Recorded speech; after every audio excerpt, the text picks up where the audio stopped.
Welcome to the Modern Classrooms Project podcast. Each week, we bring you discussions with educators on how they use blended, self-paced, and mastery-based learning to better serve their students. We believe teachers learn best from each other, so this is our way of lifting up the voices of leaders and innovators in our community. This is the Modern Classrooms Project podcast. Hello and welcome to the Modern Classrooms Project podcast. My name is Tony Rose Deanna, and they, them pronouns, a designated hype person here at MCP. And I am joined today by an educator of 30 years, Frank. So actually, Frank has been a teacher, a coach, an athletic director, a student coordinator, tutoring coordinator, and truancy officer. So there's lots of different hats here that Frank has had on. So welcome, Frank, using he, him pronouns. I'm so excited that we have these conversations about pronouns as well. I'm so excited for you to be in this space with me. And thank you just so much for saying yes to the podcast. Yes, thank you very much for having me. It's a joy and a pleasure to be here with you and to help out with the Modern Classroom. Yeah, and I want to say, Frank, how long have we known each other now? It's going on 4 years, but now 5 years now that we're in 2025. I started roughly around 2020. Yeah. And I remember working with you as well when you went through the virtual mentorship program, right? And Yes. So I think that's how we got connected. And I've been with you in this journey of yours, and I'm so honored to be in part of your circle, because I feel like you and I have just connected in ways that I don't get to connect with people on, right? And so I'm just really, really grateful for our friendship. And so before we get started talking about history and MCP, because that is your background, right? You've taught geography, you've taught world history. And so before we get started with that, what is currently bringing you joy? Well, as a matter of fact, today I'm celebrating my 1 year anniversary of being at the new school that I'm at, the new school district. It was a year ago today that I started there, and I made the change from leaving the PE gymnasium to get back to the classroom and dive back into social studies and history and all that great stuff. So yes, 1 year ago today is what I'm celebrating. Oh my gosh, congratulations. It seems like it was just yesterday, honestly, Frank. Yes, it does. Time just goes by so fast. And I'm like, wow, today is February the 5th. It's my 1 year anniversary. That's amazing. And then, of course, you did say that you are working with a family member, right? How did that work again? Yes. Well, my stepson, he works at the same school that I am at now. And I mentioned to him that, hey, I saw a position open at your school. I'm thinking about applying for it. And he got very excited over the phone. And he's like, yes, apply. And I said, okay. He goes, I'm going to tell my academic dean. I'm like, whoa, calm down. Let me fill out the application first and get all that stuff done. No, within the hour, he's like, hey, she told me for you to email the resume to her. And I was like, Danny, slow down. He was very excited for me to possibly be there. And needless to say, one thing led to another. And the day of my interview, he met me at the door too, and he walked me to my interview with her and said, take it easy on him. And so since then, I've been there, and it's been fun. And I get to see him every day. We have lunch together every day. So it's a nice joy. And he has a son, my first grandson. So every day we get to talk about grandson adventures and what's happening at home. Oh, this is so great. This is so great. And I'm so happy you have that, that love and support in that school, just having your stepson there, and as well as just having conversations about grandkids, right? That's so dope.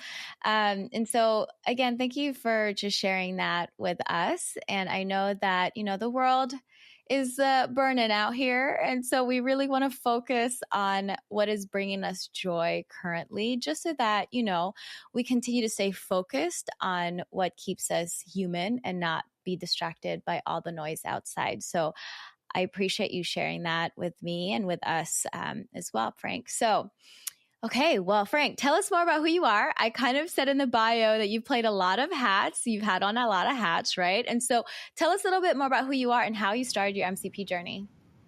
Yes, so I'm a married man of going on 6 years this year. And stepdad to three beautiful kids, all grown adults. The youngest just started her freshman year at college, playing college softball. So we're getting ready for the springtime here to go watch her play her games. And thankfully, she's only a couple of hours away. And of course, our beautiful grandson, we love to be around him and just see what he's doing and all the crazy adventures he gets himself into. So a lot of fun. So again, I've been around for 30 years in education, many various roles. Started off as a volunteer with my first job and slowly worked my way around to education and being here. And I saw a YouTube video one day as I was at work during lunchtime, and it was about modern classrooms. I was like, what is this?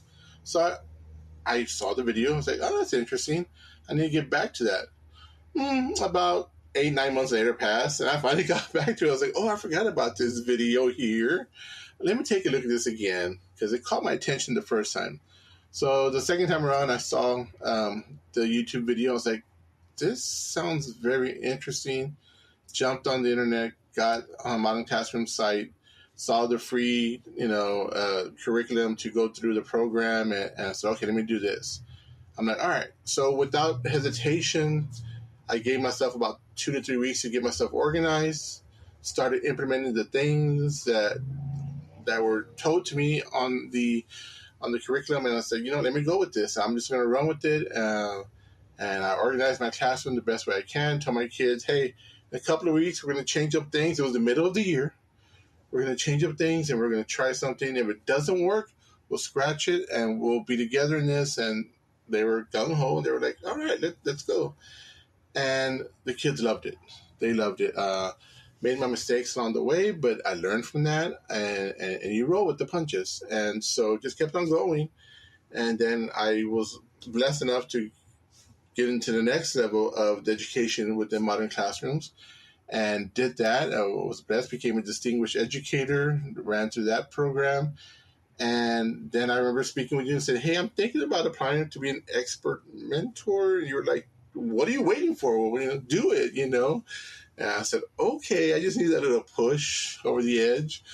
And did that, and I'm an expert mentor now, and I have some mentees that I'm going through some training with, and I'm excited and so happy I did this. It rejuvenated me as an educator. It changed the way I saw things, and it made me more open and free for my students to work one-on-one in group sessions and do all kinds of wonderful things. I've gotten some administrators telling me, hey, you're doing wonderful. I don't know where you got this from, or you did this on your own, and you're doing great. Keep it up. So once I got that, pat on the back, I was like, okay, I'm doing the right thing. And I just felt much more rejuvenated as an educator. I just want to say also that I really appreciate you starting out with saying very humanizing things, right? Like focusing on your personal part of your being, right? Because I think sometimes we tend to just focus on professional traits or professional ways of being. And so I just really appreciate you naming all of the humanizing things, right? So thank you again for that. And I love to hear that you found us on YouTube. That is definitely a resource that I've not utilized. And I feel like I'm missing out on so many resources. So that's also really exciting. And the fact that, it took you 8 to 9 months to go back to it and implement, that's so real though, Frank, that's so real. So because I feel like as educators, we're inundated with so many different things, right? And so you're like, oh, that's really cool. I want to implement that. And then you completely forget about it because there's 20,000 other things that's also popping up for you. So I love the reality of, it took me 8 to 9 months. And then I actually implemented the middle of the school year. And that's another challenge, right? Like you'd already been doing the things for the whole for the beginning of the school year. And then to do this midway, I just appreciate you also saying, I communicated with my students, right? Like, hey, we're going to do this together. It's going to be messy. We're going to make mistakes. If it works, it works. If it doesn't, it doesn't. We'll try to continue making it better, right? I did have a follow-up question now because I feel like you and I have gone through, again, like multiple like ups and downs together. And I remember, I think when you first started implementing the model, you were the only one that was implementing it in your school, right? Yes, that is correct. No one else knew about it. No one else had heard of it. And one of my next door neighbors was like, seems like it's going okay. I might want to see about this later. she never came around, but that's okay. But yes, I was the only one doing it in my district. And I believe now I'm still the only one in my current new district doing it that I know of as well.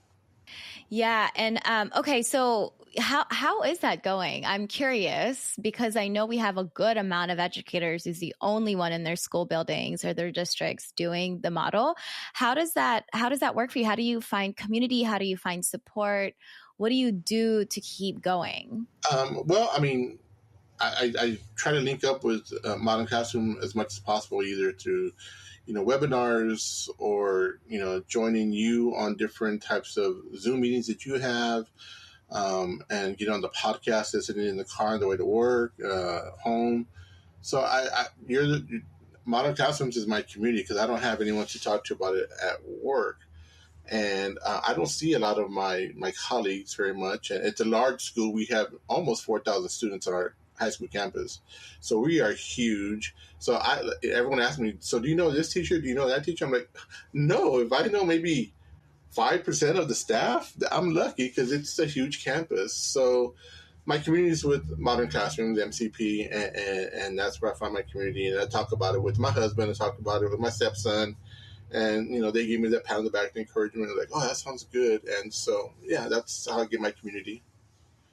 Okay. Yeah. Thank you for shouting us out. I do know the importance of community, and I never want to make educators feel isolated, right? Because it's so important to have a thought partner, even if it's just one person to engage with. And I know, Frank, I really appreciate your engagement and your time that you have spent with me alone and also just in community spaces.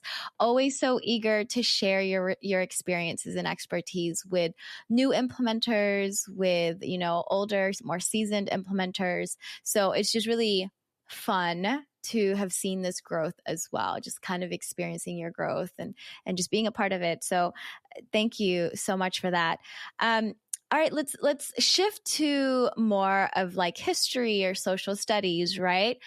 How do you use technology in your classroom to integrate blended history, like to create like a blended history classroom to enhance student engagement and understanding? There's a lot of fluff words there, right? So essentially it's just like, hey, how do you utilize technology so that you can enhance like student engagement and that and understanding as well? Because when I think about social studies, I think about just memorizing dates, and I know that's not it at all, but that's what's coming up for me. So yeah. Well, there's countless numbers of ways that you could do that. And I can't do them all. I've got to pick and choose which is my best things for my class and my students. But of course, there's online tools, apps that you can use within the classroom. Every one of our students has access to a Chromebook on a daily basis. We have a classroom set, so they get on there. Use on your LMS system, we use Google Classroom, so we're able to use technology in that regard. But I'm also able to go and bring in some primary sources wherever some different websites that we can go to bring that in. We use DBQs online quite a bit to research different topics within social studies and use those primary sources and discuss those things and write about those things.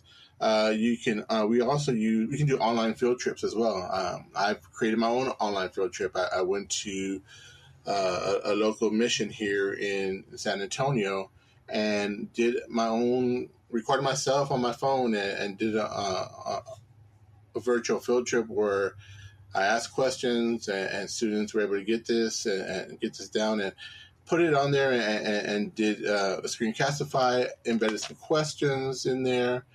So there's a lot of different types of tools that you can use for technology that are great. I didn't even mention that we create like maybe our own podcast. So we'll load them up onto the LMS system, and they create their own podcast, or instead of doing a slide deck or doing something of that, they'll record themselves presenting about a topic or a certain person within history.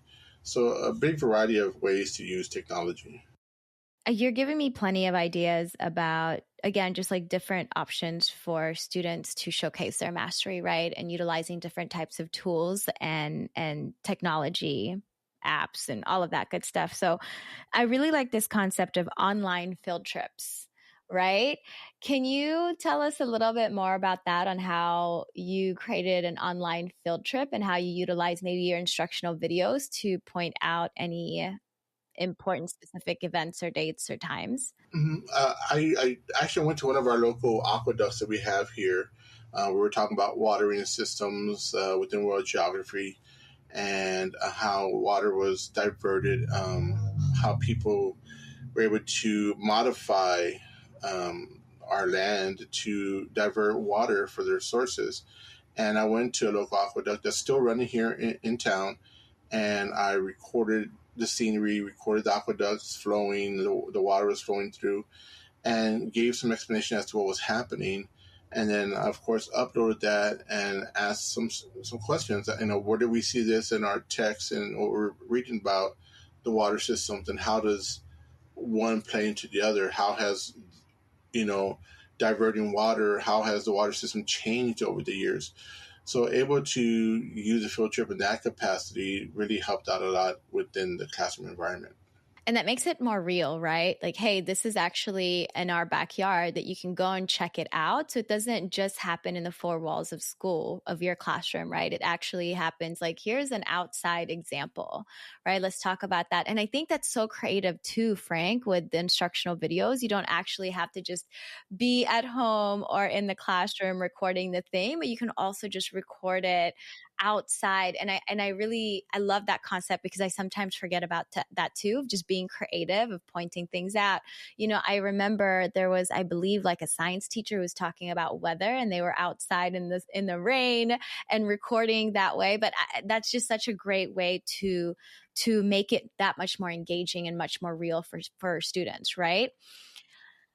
This also made me think about something that I did in my classroom, where the sixth grade English team created kind of a walking tour around DC. So we were in DC. So we read Code Talker. So it was all about, the Navajo tribe. And so we solely focused on indigenous sites and places around DC. And so we created this walking tour that students could participate in as an option during their spring break. So it was kind of like an Aspire to do.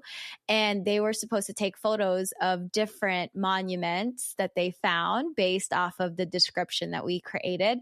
And they absolutely love this, because again, it's tying into the book that we're reading. They're learning more about indigenous history, especially in the DC area. And so I highly, highly suggest creating something like that too, right? Because kids are now really taking this ownership of exploring their community spaces and then tying it with what they're learning. And so thank you for just making me think about that really brilliant idea that we had in sixth grade. And it was so much fun capturing all of those photos from my students, of just being like, oh, I found this, so here's my photo. They were uploading it on Google Photos. But yeah, great. Awesome. That's really, really, really cool. Okay, so let's talk. You talked about primary sources, so I kind of want to talk about the ethical considerations and potential biases that's associated with using primary sources. How do you have those conversations with students? I mentioned to students, especially when we're looking at our DBQs, because that's the most time that we run into primary sources. We do at least one every 9 weeks, so they'll see it, several times throughout the year. But I do mention, as you're reading this, if you hear some type of, bias, or, try to avoid coming up with your own bias, or being against whatever they may be saying, because you need to remember the time frame, the time period that they're in. It's a little bit different. And I mentioned that to them as far as language as well, because you may come across some type of language that today in our world could be considered, not correct or politically correct, or whatever the case may be. And I let them know, just remember, it was different back then. What a word may mean then may not mean the same thing today in our world. So I try to make sure I walk the fine line with that, so they can have an understanding of that, that they can understand those maybe marginalized ethical groups that maybe were not thought of so well, and not be offended by what they're reading. Again, just to always keep in mind the time period, the time frame that they're in, because that could be a delicate case to walk. And as I mentioned to them, reading some of these primary sources are even tough to read, because even for me, I'm like, what is it you're trying to say? I have to read it 3 or 4 times. Like, oh, okay, now I get what they're saying, because the language was different back then and the way of communicating. So I tried to make sure that they have an understanding of that, and not get too offhand where they're like upset or confused, and keep them in the know. Yeah. And so for our listeners who don't know what DBQ stand for, Frank, what does that stand for? The DBQ, it's a digital base way of learning history. You come across an overview of what's going to be talked about. It's going to be you get like a background essay somewhat, and you find out about what's going on there. And they bring in some different primary sources, and you're trying to come up with some type of conclusion at the end as to, was this the best option? Was this the best choice? And I let the kids know there's no right or wrong answer. It's what you think and what you come up with. So it's very informative, and it's a great way for students to get involved with reading and writing. It's a fantastic way of doing that. Yeah. And I'm thinking about the critical thinking skills too, right? Of, like you said, like most definitely. No right or wrong answers. And also you got to tie it in with the time period, right? You have to tie it in with the time period. And then also maybe adding on, like, how did this historical event or time period impact how we move now, right? In the future or in the present day? Because I think that's also a conversation sometimes that we typically don't have. I know back in my K-12 experience, or even my K-16, like in college too, right? We didn't have open discourse about the inequities that we found in history, right? Like, for example, I don't even remember who I was talking to about this, is that, being in K-12, I hated history. I thought that this has nothing to do with me. It doesn't pertain to me at all. This is actually really boring. So I don't want to learn about history. And now as an adult, I realized I didn't like history because it was a lot about white history. Right. And so it had nothing to do with, they'd never mentioned Filipino Americans. They never mentioned Filipinos at all. And it seemed like a lot of the times, I went to school in South Georgia as well, is that like white history is seen as the history to learn. And so I couldn't articulate it until now as an adult of like, no, actually history is so dope. Like history is so engaging, and there's so many lessons that we can learn from history, and seeing like how this already happened in history, right? And how we navigated certain things that are happening in our present day. And so you are in Texas.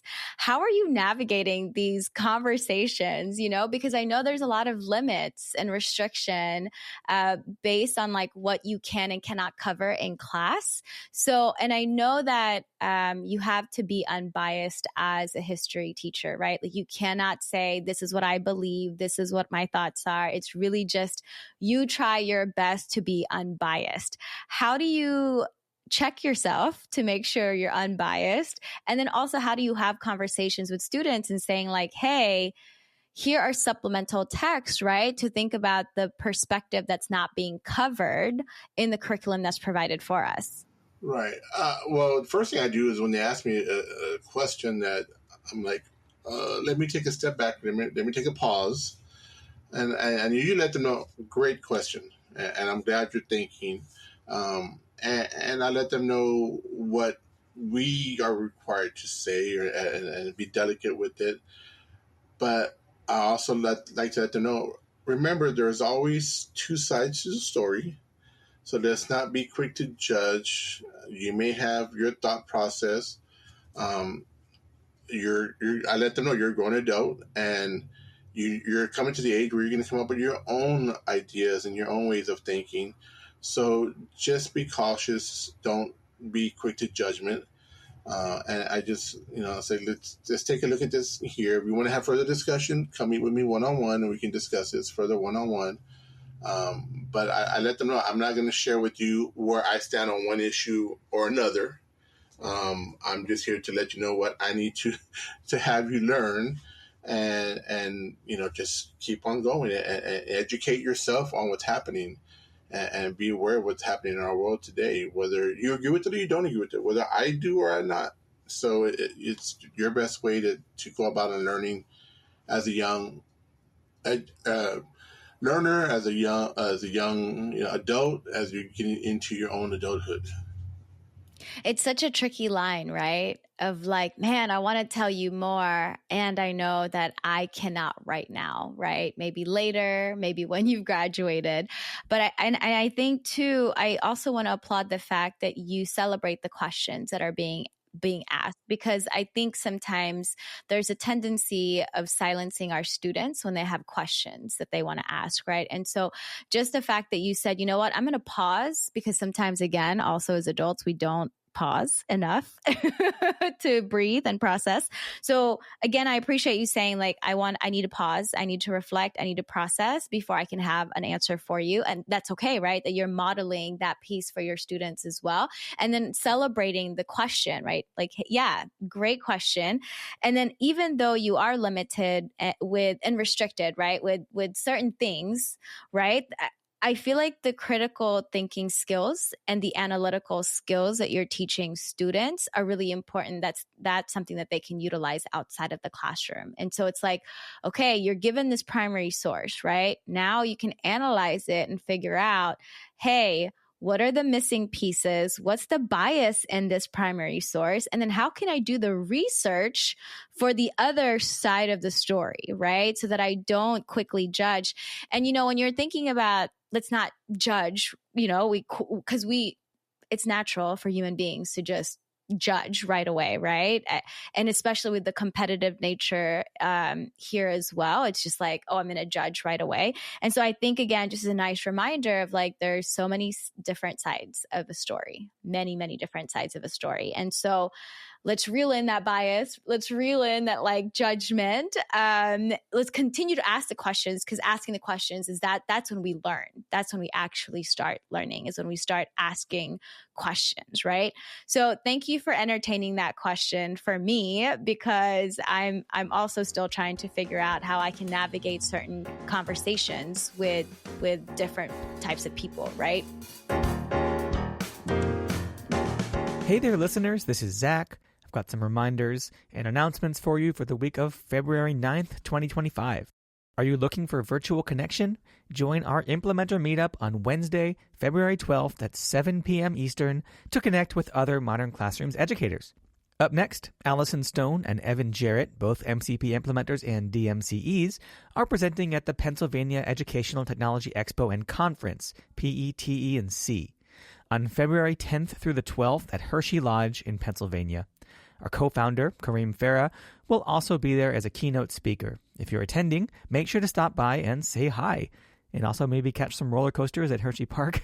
Sorry, I'm a huge fanatic of roller coasters, and Hershey is one of the best parks. Up next, Melissa Stagg, DMCE and MCP implementer, is presenting at Innovative Schools Summit in New York on February 13th through 15th. If you're attending, make sure to check them out and say hi. But now, let's get back into it with TR and Frank. So, let's talk about assessments, Frank. How do your assessments look like in the classroom? Well, we have our mastery checks when students finish a certain chapter, a unit, certain topic we're going over. We have a mastery check that they do. I like to change it up. I have some mastery checks on paper, but I also do some online. I use like a Google form, just a quick 2 or 3 questions, just so I can see where they're at. I've also done mastery checks where I ask them, I want you to record a 30-second to 1 minute video answering this question. So I've done assessments in that way. For some students, assessments need to be done in a different way. It can't always just be choose A, B, or C. It just cannot be write this paragraph. Some students cannot communicate well in that way, or are not there yet. And so if they can verbally tell me what it is, I'm more than happy to take that as an answer, because, all right, you got it. I can tell that they have understood what we are learning. So, and I'll use things, sites like quizzes. I like to use that to put some tests online. We also use a platform for the district, Eduphoria, where students also have online tests that they take as well. And those are the primary ways that I'll do some testing. There's a new tech app called Snorkel that we recently got implemented to our district, and it's a way of students also for them to go and record themselves and give me feedback on something, and I've used that as a way of assessment as well. Oh, that's pretty dope. I've never heard of Snorkel, actually. So this is going to be something that I look into. Yes, it's brand new, and they're actually growing their product. Ooh, okay. I I was kind of chuckling in my head when you said the mastery check sometimes could be the 30-second to 1-minute video.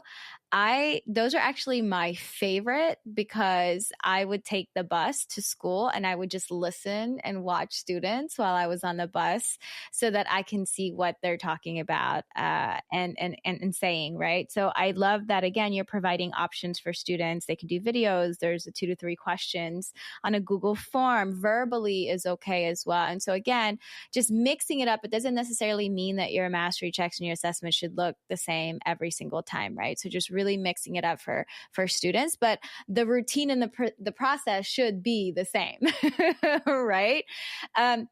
So with the assessments, Frank, do you do, okay, so sorry, what is the subject that you're teaching now? I've got world geography and I have world history. I have both. Okay. So in world geography, would your assessments be like map based? How does that give me like a vision? Like I want to visualize and see the kind of questions that you ask students. Okay. Well, definitely we have some maps. So, where is this located or pinpoint where this is at. So there's definitely a little bit of a mapping that goes on. In world geography, we're looking at, physical characteristics. We're looking at human characteristics. So it's a combination of both that we get to look at. So at times when I want to look at more of a human perspective, I'll ask them to maybe do the recording and tell me that perspective they are seeing. And tell me how have humans modified a region, how have humans adapted to a region, and just give me that 30-second to 1 minute blurb about what you've seen or what you've come across and what we've talked about. So it varies. I mean, we'll have some, like I said, we'll do some maps as well, but a lot of it is more of, talking to me, letting me know things, and then we'll have the paper to pen type of assessment as well. And those are real short. They can knock out most of these exams in about or quizzes within 5 to 10 minutes because they're pretty good at answering these questions. I really thank you for expanding my brain on geography and history, right? And it makes me think about my cousin who's getting her doctorate in archaeology. And so she's constantly telling me about the movements of people back in the day, right? Like what kind, like you said, the human perspective, and also like what has changed from the past to now. How is the migration looking? Like just lots of really great conversations that I didn't pay attention to when I was in school. So, right. Like just today, we were talking about the Suez Canal, and that canal was dug up, and it's like, so is that a characteristic of a physical characteristic, or is it a human characteristic? Is it both? Explain to me. What do you think? And so they let me know. Oh, that's really cool. Yeah. I mean, there's even this concept too. I know my cousin was talking to me about just like rat movement, right? Like rats, how they migrated. They typically just follow where the humans go because they understand that that's where they get their food. And so it's just, I swear, like history is just so fascinating. And I wish I would have been a lot more engaged when I was younger. Okay, well, Frank, question then, as far as engagement is concerned, how have you seen engagement the difference, similarities between like before implementing the model and then after implementing the model. Do you think that students engage more with the content? Do you think that give me some like feedback from students and just data. I'm gonna put myself as well into that same question, because before I started implementing MCP, it was me going up there, giving the lecture, having the slide deck, above my head or whatever the case may be, and clicking one side to the next and discussing things. And I'm seeing students and they're looking at me and should be taking some type of guided note of some sort. And they're just like, I can tell he's not paying attention. She's thinking about this. And so I'm like, and I'm having this thought process while I'm giving the lecture myself. And so I'm like, so if I'm doing this, I can imagine what they're all going through. And like you said, you wish you had listened more to history when you were younger. They're probably in the same situation like you are, or you were. And so I was like, no, something's got to change. But I didn't know what had to change until I ran across the video and decided to implement it. And once I did that, I saw students were having the headphones on. They were listening to my lecture, my 5 to 7 minute lecture, writing things down. And then they were discussing. They were free to talk to a partner or two and discussing things. And they're not just sitting there staring back at me when I could be working throughout the classroom, and they're still doing their work and getting things done. And, one day with one of my special education aides that was in there with me, I sat back with her and I was like, they're all talking. They're all writing something down. And she was like, I was just noticing that, they're engaged. I'm like, is this heaven? It's like, so yeah, it was fun. And so, yeah, it changed the engagement level. It's great. They're able to communicate with each other. Of course, they're kids. They're going to get off task at times, and you just reel them back in, and that's okay. And I'll jump in sometimes. They're talking about something. They're talking about the basketball game or the football game. I'm like, oh, I wasn't there for that. Tell me what happened. Or I was there. I heard about, Johnny scoring this many points or the touchdown or whatever the case may be. So I'll join them for a couple of minutes. Like, all right, great. All right, guys, thanks for letting me know. But let's get back to this. And, they, oh, yes, sir. Okay, we got this. And so they get right back into it, and they're willing to do their part in their education learning. Yeah. And I like this grace that you give your students too, right? Of, they'll get distracted. We as adults get distracted. It doesn't mean that we're distracted the entire time. It could just be a 2-minute conversation about the basketball game the night before.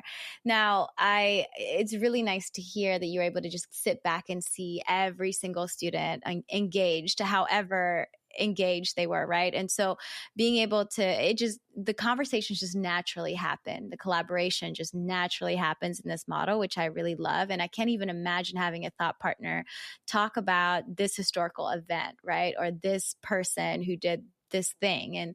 And so that's really fascinating to me. And it also kind of made me, chuckle with my own practice, right? Of just, I was actually the person who was distracting my students, because when I realized that this model just works and they don't actually need me as much, I was like, okay, no need for small group today, but I'm bored. I want to go and distract a group of students who are actually having a great conversation about the novel that we're reading. And so there were times where my students would also be like, okay, Miss D, this was fun, but like, please go away. And this is something that I hear from other teachers too, of like, there's just space to talk, to be humans, right? Not necessarily teacher and student all the time, but it's like, oh, bet you're talking about the game. Let's talk about it, right? Oh, you're talking about, whatever gossip it is happening in middle school. I'm like, bet I want to know all the tea. Tell me all the tea. And there's space for that. And I think that is such a beautiful thing. And like you said, right, providing again of like, oh, I want to know more about this because clearly y'all are engaged in this conversation about a game. And then being able to redirect and say, okay, that was dope. Again, thank you for talking to me. Now let's get back to work. And so the students, like you said, are just like, oh yeah, of course we'll get back to work. Right, and it gives me a human voice for them as well too. It makes it like just on Monday, we came Monday, and over the weekend there was a major basketball trade in the NBA, and they were talking about that. I was like, oh, who do you think got the best deal on that? And they're like, sir, you know about the basketball trade? And I'm like, yeah, I know what's going on. I mean, I used to be a basketball coach. I mean, like, yeah. So like, well, what do you think? And so we got involved in that situation. This was a bad move for them. They shouldn't have done that. So yeah, it makes me look like, hey, he's a regular guy. He's a regular person just like us. So, and I like making that connection with my students. I like having that with them, that rapport with them. So it's great. Yeah. Again, just creating those deeper connections with students, right? Again, holistically creating a space for like the whole being to show up as needed. Okay. So Frank, how can teachers balance the need for structure and flexibility in a history course, right? So I don't know what your curriculum looks like, but I'm sure you have due dates and you have a pacing that you need to follow, right? So how do you create a structure and then also make it flexible for both you and the students? Well, I let students know. I give them the hard deadlines. Hey, by this date, all this needs to be completed and done. If you're not there yet, it's gonna affect you negatively in some way or another. I know you're moving at your own pace and whatever the case may be, but we need to speed it up a little bit because you're maybe this far behind and you should be here at this point. And some students, they need a more of a structured type of a situation.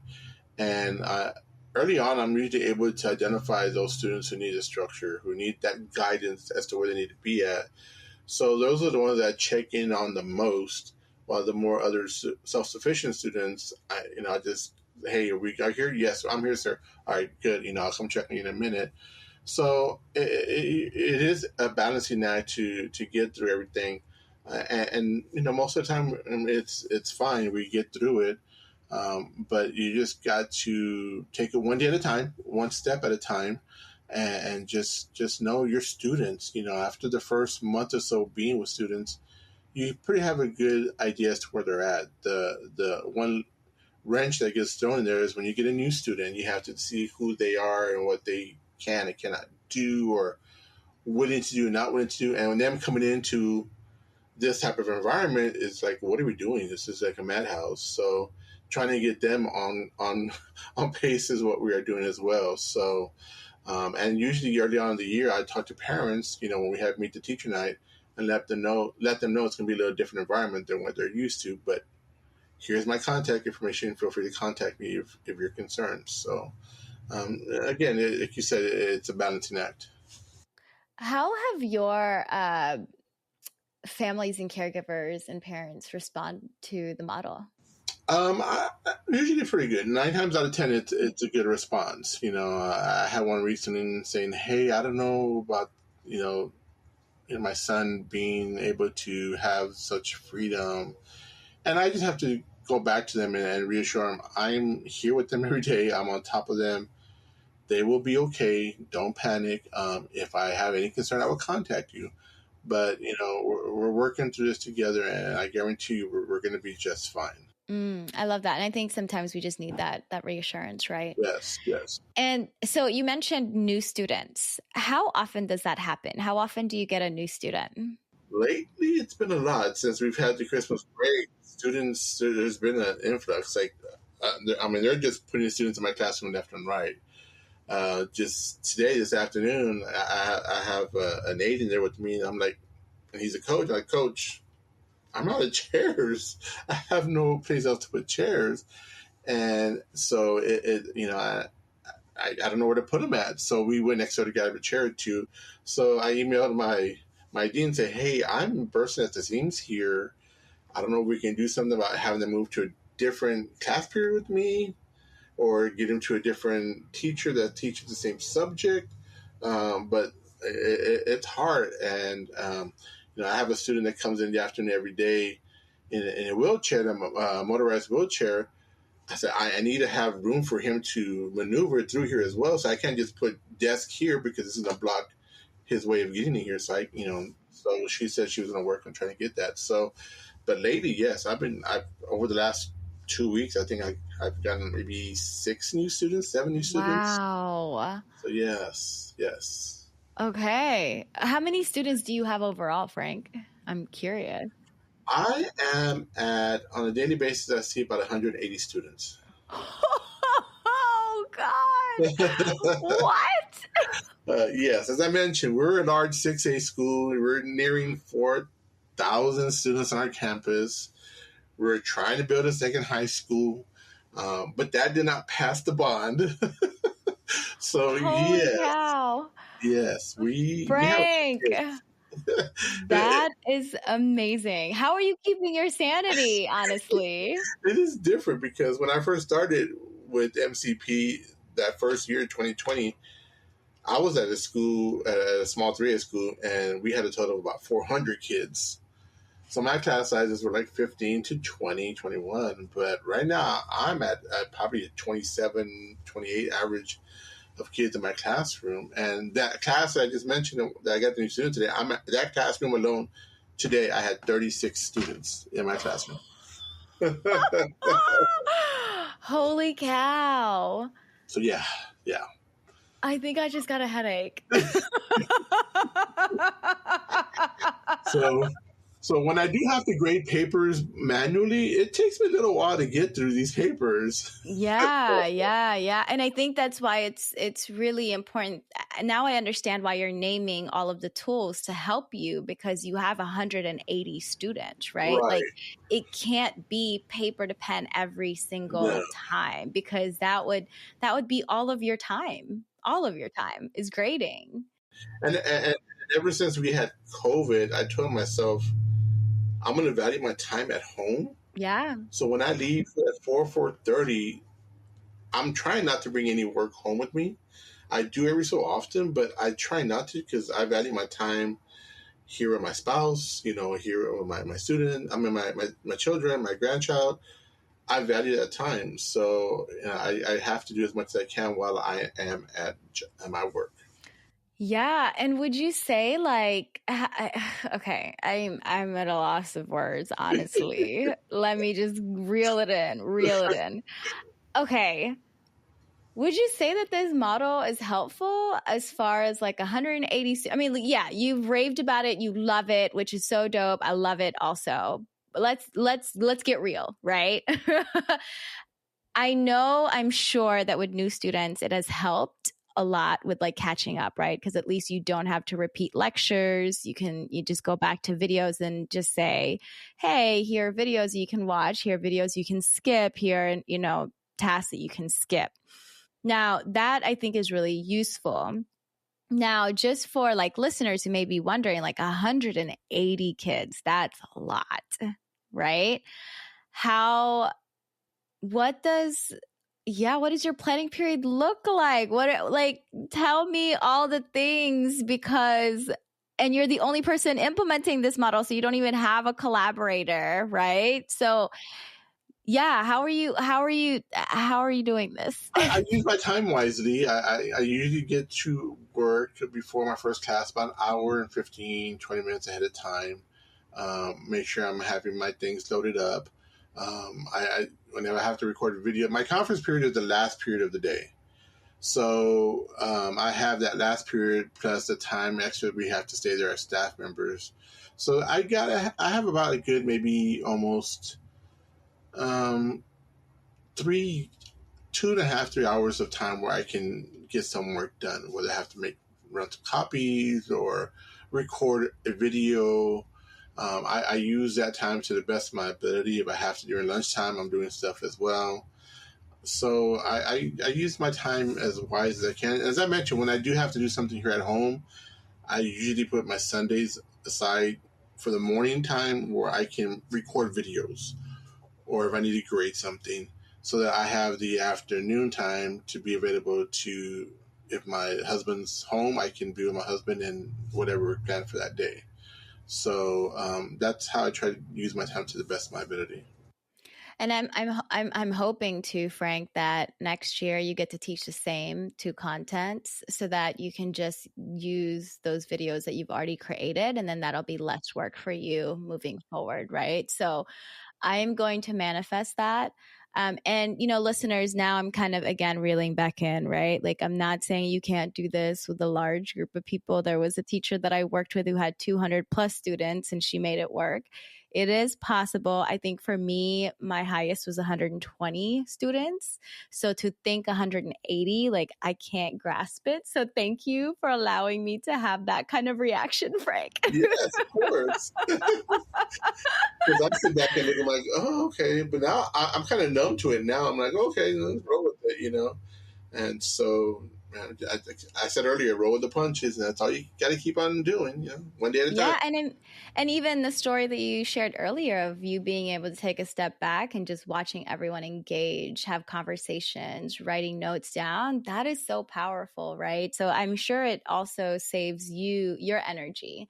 You're not as drained going home every day because that work has already been done and planned out for. So that's good to hear. Okay, Frank, what do you hope to see in the future? What goals do you have? It can be both professional or personal, whatever you want to share with our listeners. My goal is just to continue to do Modern Classroom. I mean, I really love the program. I love the people that I've met throughout this journey. And it's been great for me and me as a teacher, as an educator to implement this. And my goal is just continue to do this. My goal is to eventually get someone on campus to do this with me. But yes, and hopefully maybe at some point I have the chance to maybe educate some of the other educators in my district about what's happening and what's going on with Modern Classroom, how great this is, and maybe bring it to the elementary level and the middle school level and introduce them to that. So I'm taking it, one step at a time to get there, and eventually, I'm sure I will. Yes. And we love hearing from you as well in this community because, again, you've just had so many years of experience. So, again, we appreciate your brain, your knowledge, and just your energy. So, Frank, how can our listeners connect with you? The best way right now is through email, frank.hernandez@modernclassrooms.org. I recently filtered through some of my social media sites and got rid of a couple here and there and did some changes. So right now, email is the best way to get a hold of me. Yes. And kudos to you for getting rid of some of those social media platforms. I have yet to do it because I don't know what the holdup is. But anyways. It's tough, because you don't want to be out of the loop, and through some of these social media outlets, I've made some great connections as well. So I've had to jot down some names to be able to keep in touch with and say, hey, just contact me here, or here's my phone number, or whatever the case may be. So it's a tough situation, but yes. Oh, okay. My goal in the future is to be like you. So we're going to see how that goes, Frank. I'll keep you posted via text. That's my goal. Be like you too. It's like, I look up to you. So most definitely. Yes. Oh my gosh. Well, Frank, thank you so much for sharing your experience and expertise with us. I really just appreciate your energy and your time. It's been a pleasure to be here with you in this space. Yes, it's about time that we have a podcast episode together, right? Yes. So listeners, remember, you can always email us at podcast@modernclassrooms.org, and you can find the show notes for this episode at podcast.modernclassrooms.org. We'll have this episode's video uploaded on Modern Classroom's YouTube channel and transcript uploaded by Friday, so be sure to check back to access those. Also, we are asking our listeners to leave a review if this podcast has been helpful in supporting you to create a human-centered learning environment through a blended, self-paced, and mastery-based model. It does help other folks find it. Thank you all for listening. Have a great week, and we'll be back next Sunday. Frank, continue to do things that bring you joy. Thank you so much. Thank you so much. Thank you so much for listening. You can find links to topics and tools we discussed in our show notes for this episode. And remember, you can learn more about our work at www.modernclassrooms.org, and you can learn the essentials of our model through our free course at learn.modernclassrooms.org. You can follow us on Twitter, Facebook, and Instagram at Modern Class Proj, that's Proj. We are so appreciative of all you do for students in schools. Have a great week, and we'll be back next Sunday with another episode of the Modern Classrooms Project podcast.